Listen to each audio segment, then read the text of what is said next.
राजमहल के बगीचे में सेजल, एक छोटी राजकुमारी, रंगीन फूलों की एक जीवंत टिपेस्ट्री के माध्यम से नृत्य करती है। उसकी हंसी कोमल हवा में गूंजती है। सतर्क नौकरानियों से घिरी सेजल की मासूम खुशी हवा में भर जाती है, क्योंकि वह एक नाजुक तितली के पीछे एक सनक भरी दौड़ पर निकलती है।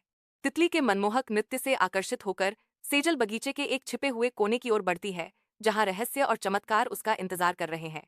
राजमहल के सबसे ऊंचे कक्ष में सेजल शांति से सो रही है, जो उसकी खिड़की के नीचे फैले शहर से बेखबर है। एक नौकरानी कमरे में फिसलती है। उसकी दबी हुई आवाज अटूट परियों की कहानियों के साथ गूंजती है। एक सौम्य लहजे में नौकरानी वर्णन करना शुरू करती है। एक समय की बात है, एक परी रहती थी जिसने कभी हार नहीं मानी, भले ही उसे कई कठिनाइयों का सामना करना पड़ा। घाना के हरे भरे जंगल के विशाल विस्तार में सेजल, जो अब बड़ी हो गई है, निडर होकर घूमती है, जो प्रकृति की भव्यता के बीच एक अकेली आकृति है। हरे भरे जंगल के बीच सेजल को शांत नदी के किनारे एक घायल हिरण मिलता है, जो जंगल के बीच सहानुभूति का एक क्षण है। सेजल की जंगल की यात्रा में कथाकार की आवाज भी शामिल है, जो उसके परिवर्तन पर विचार कर रही है। सेजल अब बड़ी हो गई है, जंगल में घूम रही है,